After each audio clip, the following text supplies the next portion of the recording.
Hi everyone, welcome to Soumya's TV.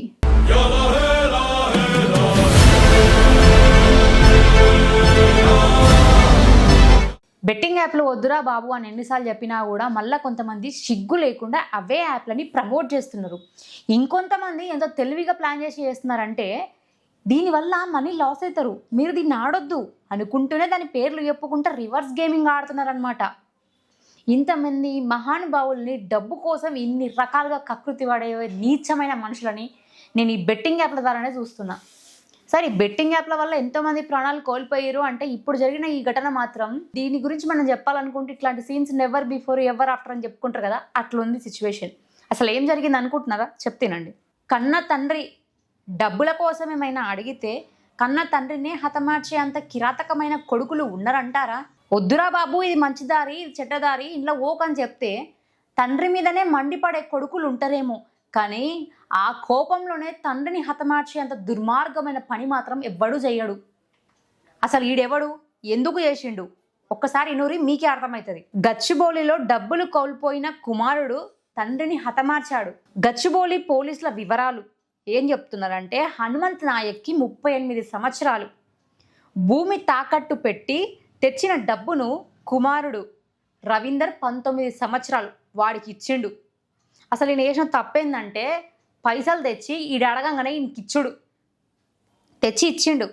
ఆన్లైన్లో బెట్టింగ్లలో వీడు మనీని ఇన్వెస్ట్ చేసిండు. 19 సంవత్సరాల కొడుకు ఆన్లైన్లో 6 లక్షల రూపాయలని, అది కూడా భూమి తాకట్టు పెట్టి తెస్తే తీసుకుపోయి బెట్టింగ్ యాప్లలో సర్వనాశనం చేసిండు. చేసి 6 లక్షల రూపాయలు పోగొట్టగా తండ్రి మందలించిండు. ఎందుకురా నీకు సిగ్గు శరం లేదా, బెట్టింగ్ యాప్లలో తీసుకుపోయి అది కూడా భూమి తాకట్టు పెట్టిన డబ్బుని తీసుకుపోయి బెట్టింగ్ యాప్లలో నాశనం చేసినావు అని అడుగుడు తప్ప? అడిగే రైట్ లేదా? నువ్వు పైసలు అడిగినప్పుడు మాత్రం నీ తండ్రి దేవుడు, తీసుకున్నాక ఆ పైసలు ఏమైనా అని అడిగితే మాత్రం వాడు దయ్యం అవుతాడు నీకు. ఎన్టీఆర్ నగర్లో నిర్మానుష ప్రాంతంలో కోపంతోని హనుమంత్ నాయక్ను గొడ్డలితో నరికేసిండంట. సొంత కొడుకే, 19 సంవత్సరాల కొడుకుకి ఇంత నీచమైన ఆలోచన ఎట్లకెళ్ళొచ్చింది? ఇంత కిరాతకమైన మైండ్ సెట్ ఎక్కడిది? ఎక్కడి నుంచి ఇన్స్పైర్ అవుతున్నారు వీళ్ళందరూ? ఇలాంటివన్నీ వద్దురా బాబు, ఆఫ్ చేయండి, స్టాప్ చేయండి అని అంటుంటే స్టిల్ రిపీట్. ఒకతేమో తల్లిని చంపుతుంది, ఒకడేమో తండ్రిని చంపుతాడు, ఇంకో టీచర్ ఏమో చిన్న పిల్లగాడి మీద ఇష్టపడుతుంది, ఇంకొకడేమో ఆర్ఎంపీ డాక్టర్ అని చెప్పి పేర్లు చెప్పుకొని ఒక ఆమెకు మత్తు ఇంజెక్షన్ ఇచ్చి ఆమెను రేప్ చేసి చంపేస్తాడు. ఏంది ఇదంతా? రోజుకొకటి వస్తూనే ఉన్నాయి. అరే, తండ్రి అంటే ఆయన ఎన్ని కష్టాలున్నా ఏదున్నా కూడా బిడ్డలు వచ్చి ₹1 అడిగితే తన దగ్గర ఉన్నా లేకున్నా తను పస్తులుండి ₹1 తీసుకొచ్చి ఇస్తాడు. అంత గొప్ప మనసు ఉన్నది. అలాంటిది ఆయనను చెప్పాలి అన్న ఆలోచన నీకెట్లా వచ్చిందో నాకు అర్థమవుతలేదు. కనీసం నువ్వు తిన్న తిండి, నిన్ను ఇన్ని సంవత్సరాలు పెంచి నిన్ను చదివించి ఇవన్నీ నీకు గుర్తు రాలేదా? రైతు తన భూమిని మాత్రమే నమ్ముకుంటాడు, కానీ అదే భూమిని అమ్మి నీకు 6 లక్షలు ఇచ్చిండు అంటే ఎంత త్యాగం చేసిండు నీ తండ్రి నీ కోసం. ఆ త్యాగాన్ని నువ్వు మర్చిపోయి తన ప్రాణాన్నే కోరుకుంటావా? ఇదేనా నువ్వు వాళ్ళకి ఇచ్చే ఒక అవార్డు అని చెప్పాలి ఇప్పుడు ఇక దీన్ని. మరి మనం ఎంత సైకో వాడంటే వీడు. అరే, కోపంతో తిడితే అదే కోపంలా తండ్రిని హతమార్చడం ఏంది? ఇదే ప్లేస్లో నువ్వు ఉండి నీ తండ్రిని అట్లనే చేసిండే అనుకో, సరే రేపటి రోజు నీకే పెళ్ళై నీకే ఓ కొడుకు పుడతాడు. పుట్టినప్పుడు మరి నీ కొడుకు కూడా నిన్ను ఇట్లానే ఒక దేనికోసం ఒక దానికోసం పైసలు తీసుకొని అలా అడ్డగోలుగా తిరిగి ఆ పైసలన్నీ ఖర్చు పెట్టి నువ్వు ఇంటికి తిరిగి వచ్చిన తర్వాత పైసలు ఏవిరా నువ్వు అడిగినప్పుడు నీ కొడుకు పోయినాయి అని చెప్పేసి అంటే నీకు ఎంత కోపం వస్తుంది? యాక్చువల్లీ అంత కోపం వచ్చినప్పుడు నువ్వే నీ కొడుకుని చంపుతావేమో. మరి అట్లా చూసుకున్నప్పుడు నీ తండ్రే కదా నేను హతమార్చాలి. మరి నువ్వు తన పైన కోపం చూపించి హతమార్చినావంటే గ్రేట్ కొడుకువి నువ్వైతే. అసలు నీకు ఇంకా ఈసారి ఆస్కార్ అవార్డులు ఏమైనా ఉంటే నెక్స్ట్ నేను నీకే ఇచ్చేయమని చెప్పాలేమో, అంత గొప్ప పని చేసినావు నువ్వు. అరే, ఎంతోమంది బెట్టింగ్ల వల్ల నాశనం అవుతున్నారు, మంచిదారిన పోండిరా నాయన అని చెప్పే తప్ప మంచిదారిన బాట పట్టకుండా చెడుతో వాళ్ళ ఓకుట ఎవడైనా మందలిస్తే గిట్లాంటి పనులు చేస్తారా? అరే, ఒక మనుషుల్ని కన్న బిడ్డలైనా కన్న కొడుకులనైనా ఎవరినైనా సరే వద్దురా ఇట్లా ఎందుకు చేసినావు అని అడిగితే తప్పైపోయింది ఈ రోజులల్లో. ఇక మరి గిట్లాంటిగా భూమి మీద అన్ని పాపాలే పెరిగిపోతే తప్ప ఎవడు మంచోడు ఉండడు, మంచి మార్గంలో ఎవరు నడవడు కూడా. వద్దు అది కాదు అంటే కన్న తల్లిదండ్రులకి భయపడిన జన్మనే వేస్ట్. అదే సామెత ఉంది చూసినారా, తల్లిదండ్రుల మీద దయలేని పుత్రుండు పుట్టనేమి వాడు గిట్టనేమి పుట్టలోనే చెదురు పట్టువాడు అని చెప్పేసి. ఒకప్పుడు తల్లిదండ్రులు కళ్ళు లేకపోతే కూడా తక్కెడల 2 సైడ్లు వేసుకొని మరీ నడిచిన అంత గొప్ప మహానుభావుల ప్రేమను మర్చిపోయి ఈరోజు నిన్ను కన్న వాళ్ళని ఆఫ్టర్ ఆల్ పైసల కోసం హతమారుస్తున్నారు. ఇదేమి జన్మ? ఇట్లాంటి జన్మ నీకున్నా ఒకటే, నువ్వు సచ్చినా ఒకటే, బతికినా ఒకటే. నువ్వన్న పాయింట్ ఆఫ్ వ్యూలోనే పోదాం. సరే, ఈరోజు 6 లక్షల కోసం నీ తండ్రిని కాటికి పంపించినావు. మరి అదే 6 లక్షలు నేను నీకు ఇస్తా, నీ తండ్రిని నువ్వు బతికించి తీసుకొస్తావా? 6 లక్షల కోసమే కదా చంపింది. పోనీ 12 లక్షలు ఇస్తాం, రివర్స్లో డబల్ ఇస్తా అమౌంట్. తెచ్చిస్తావా నీ తండ్రిని రిటర్న్లా? తెచ్చియలేవు కదా. మరి నీ తల్లి నీ తండ్రి కోసం ఎంత ఆరాటపడుతుంది, ఎంత ఏడుస్తుంది. ఆ ఏడుపుని నువ్వు ఆపగలవా? నువ్వు చేసిన ఒక్క పని వల్ల నీ కుటుంబం అంతా ఈరోజు ఏడుస్తుంది అంటే నీ వల్ల ఒకరికి హెల్ప్ అవ్వకపోయినా ప్రాబ్లం లేదు, కానీ నువ్వు ఇంకొకరి బాధకి కారణం కాకుండా చూసుకోవాలి. నువ్వేదో పెద్ద ప్రయోజకుడు అవ్వాలి, ఇవన్నీ ఏం లేకపోయినా కూడా, నువ్వు కుంటోడువైనా గుడ్డోడువైనా, నీ కాళ్ళు చేతులు ఏమి లేకపోయినా సరే, నిన్ను ఒక మూలకు నువ్వు ఊసున్నా కూడా నిన్ను సాదుకుంటారు. అంత సత్తా ఉంది నిన్ను కనుక్కున్న నీ తల్లిదండ్రుల దగ్గర. మరి నీ దగ్గర ఏమైంది? ఆఫ్టర్ ఆల్ 6 లక్షల కోసం నీ తండ్రి మీదనే పగబడతావా? ఇంత దుర్మార్గమైన ఆలోచన నీకు ఎట్లొచ్చింది అసలు? డబ్బు ఉంటే డబ్బుతోని అన్నీ కొనగలం అనుకుంటాం, కానీ డబ్బుతోని ప్రేమను కొనలేము.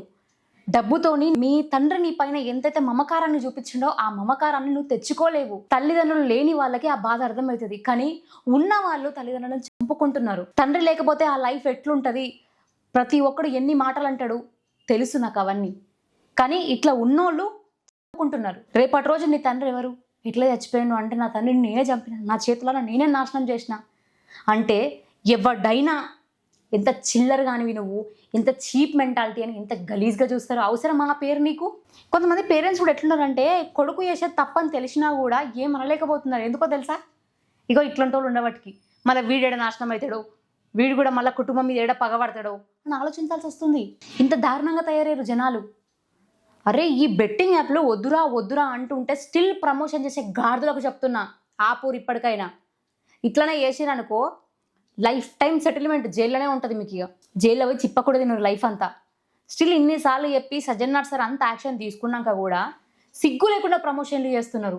ఈసారి రివర్స్ గేమ్లో చేస్తున్నారు. అది కూడా బా, మీ యొక్క టాలెంట్కి, మీ యొక్క తెలివితేటలకి హ్యాట్సాప్ చెప్పాలేమో. మరి ఇట్లాంటి వాటి మీద కాదు మీ తెలివి ప్రదర్శించేది, మీ యొక్క ఇన్నోవేటివ్ ఐడియాస్ని ఇంప్లిమెంట్ చేసేది ఇట్లాంటి వాటి మీద కాదు. బయట జనాలు మస్తు మంది ఉన్నారు. ఆకలికి అలమటించేటోళ్ళు ఉన్నారు, చలికి వణుక్కుంటా ఫుట్పాత్ల మీద పడుకునేటోళ్ళు ఉన్నారు, వర్షానికి దడుచుకుంటా గుడారాలు లేక, ఇల్లులు లేక, చిన్న చిన్న గుడిసెలు వేసుకొని, చిన్న చిన్న పిల్లలు పెట్టుకొని రోడ్డు మీద ఎంతోమంది ఉన్నారు. అరే, అట్లాంటి వాళ్ళ మీద కదా మీ ఐడియాస్ ఇంప్లిమెంట్ చెయ్యరి. అవద్దు మనకి, ఎంతసేపు ఉన్నా మనం బాగుంటే చాలు, పక్కన నాశనమైన ప్రాబ్లం లేదా అంటారు. కానీ అప్పట్లో లేదే. అప్పట్లో బ్రహ్మం గారు కాలజ్ఞానం చెప్పినప్పుడు తల్లిదండ్రులను చంపుకుంటారు అది అని చెప్తే ఏమో అనుకున్నారు. కానీ ఇప్పుడు అవన్నీ నిజమవుతుంటే చూసుకుంటూ అబ్బా ఏం చెప్పిండప్పుడే బ్రహ్మం గారు, ఆ రోజే నేను పోయి ఉంటే బాగుండేదేమో, ఈరోజు ఇవన్నీ చూడ్డానిక నేను బతుకున్నది అని కొంతమంది తల్లిదండ్రులు అలమటిస్తున్నారు, కంటతడి పెట్టుకుంటున్నారు. తన బిడ్డలు ఏ తప్పుడు దోవలో పోయి ఎవడి కంట్ల పడి ఎంతమంది నా బిడ్డని ఎన్ని మాటలు అంటారా అని ఆ తల్లిదండ్రుల శోకం ఎవడికి అర్థమవుతలేదు. వాళ్ళ బాధలు ఎవరికి అర్థమవుతలేదు. ఏమనంటే ప్రేమలు అంటారు, దోమలు అంటారు, కుంటారు. పెళ్ళిళ్ళు చేసుకున్న బాధనే, చేసుకోకపోయినా బాధనే, ప్రేమించినా బాధనే, ప్రేమించకపోయినా బాధనే, అన్ని బాధలే. భూమి మీద ప్రేమలకి వీటికి ఏవిటికి వాల్యూ లేదనమాట. ఇంక్లూడింగ్ అదే పక్కన ఒక ఆమె వచ్చింది, దాన్ని మనం లవ్ చేసినాం 5 సంవత్సరాలు 10 సంవత్సరాలు అనుకుంటేనేమో అది వేరో. కానీ వాళ్ళ కడుపులో నుంచి వచ్చి వాళ్ళ మీదనే నువ్వు నీ పగ తీర్చుకుందాం అనుకుంటున్నావు అంటే అబ్బా ఏం కొడుకువయ్యా నువ్వు, చరిత్రలో మిగిలిపోతావు. మొన్ననేమో ఒకదేమో ప్రేమకు అడ్డగించిందని ఒకతంటది, ఈడేమో 6 లక్షల కోసం, పైసల కోసం కేవలం అడిగినందుకు ఈడైతాడు. ఏంది ఇంత దారుణమా? అంటే నీ తండ్రికి కనీసం నిన్ను అడిగే ఒక రైట్ లేదా? అడగకూడదా నీ తండ్రి? సరే మరి అట్లా అనుకున్నప్పుడు అట్లనే అను, వదిలేసేది ఉండే. కానీ 6 లక్షల కోసం చంపడేంద్రా బాబు, నాకు ఇంతవరకు అర్థమయ్యట్లేదు. అంటే నీ తండ్రి ప్రాణాన్ని నువ్వు 6 లక్షలకి విలగట్టేసినావు. అసలు నీకు ఎవరిచ్చిరా చంపే రైటు? అసలు వాళ్ళనే చంపాలని వాళ్ళ కడుపులో నుంచి వాళ్ళతోని ఇన్ని సంవత్సరాలు ఉన్న నీకే ఇట్లాంటి ఒక ఆలోచన వచ్చింది అంటే ఎంతకు దిగజారిపోతున్నాం, నీ మైండ్ సెట్ ఎంతకు దిగజారిపోయిందో అది నువ్వే ఒకసారి అర్థం చేసుకో. ఇప్పుడు ఏం చేస్తావు? పోయిన మహా అంటే ఏంది, కొన్ని రోజులు జైలు ఉంటా అనుకుంటున్నావేమో. ఈయన మాత్రం జైల్లో నుంచి బయటికి రాకుండా బతికినంత కాలం ఆడన్నే బతకాలి. వీళ్ళ డాడీ పాపం ఎంత టార్చర్ అనుభవించిండో, ఈ కొడుకుని నేను ఎందుకు గన్నా, ఈ కొడుకునా నేను కన్నది, ఇట్లాంటోనా నేను పెంచింది, ఇట్లాంటోనా నేను చదివిపించింది, ఇట్లాంటోనా నేను పోషించింది అని మీ తండ్రి ఎన్ని అనుకొని ఉంటాడు.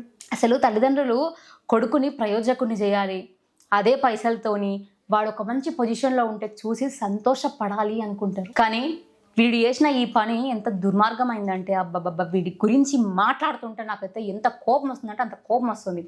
వీడిని తీసుకొచ్చి జనాల లోపల వదిలేది కావాలంటే అందరు కలిసి చేస్తారు అన్నీ. ఆడు బతికి వేస్ట్, మనకి బతకనికి భూమి మీద నూకలు లేవు. ఇట్లాంటోని ఇంకా ఎంత తక్కువ మాట్లాడుకుంటే అంత బెస్ట్ వీని గురించి. అసలు వీని గురించి టాపిక్ చెప్పాలని నేను అనుకోలే, కానీ ఈ బెట్టింగ్ యాప్లు ఇంకా ప్రమోషన్ చేస్తున్నారు అక్క అని నాకు ఇన్స్టాగ్రామ్లో కూడా కొంతమంది పంపించారు. అండ్ దాంతోపాటు నేను ఇప్పుడు ఆ ఇన్ఫ్లుయెన్సర్ల పేర్లు తీసి మళ్ళీ అందరినీ బయటికి వేయను, కానీ ఇప్పుడు మీకు అర్థం అయి ఉంటుంది. ఇప్పుడన్నా మీరు కనీసం స్టాప్ చేస్తే బాగుంటుంది. లేదు స్టిల్ మేము అట్లనే చేస్తాం అనుకుంటే మాత్రం నెక్స్ట్ టైం మీ ఫోటోలన్నీ కూడా తమిళ మీద ఉంటాయి. మీ ఇష్టం, మరి ఆలోచించుకోరు. ఇట్లాంటివి ఎక్కడైనా జరుగుతున్నాయి అంటే దానికి కారణం మాత్రం ఈరోజు రవీందర్ అనే అతను 19 సంవత్సరాలోడు తన తండ్రి మీదనే ఇలాంటి ఒక అఘాయిత్యానికి ఒడిగట్టిండు అంటే దాంట్లో ఎవడైతే ఈ బెట్టింగ్ యాప్లు ప్రమోట్ చేసిండ్రో వాళ్ళందరి పాత్ర ఉంది. వీడు ఎవరిని చూసి బాగా నిజంగా సంపాదించాలి అన్న తెలివి అన్న ఒక ఆలోచన వచ్చిందో వాడు కూడా దీంట్లో భాగమే. సిగ్గు లేకుండా ఇంకా ప్రమోట్ చేసినట్టు మీ బతుకులు మారాలిగా మీ జన్మల. అసలు ఇక వీడి గురించి అయితే మాట్లాడుకొని వేస్ట్. నీ గురించి నీకు అసలు భూమి మీద బతికే రైట్ లేదు. నువ్వు చచ్చిపో ఫస్ట్. అనవసరంగా నీ తండ్రిని పొట్టన పెట్టుకున్నావు కదరా, ఛీ.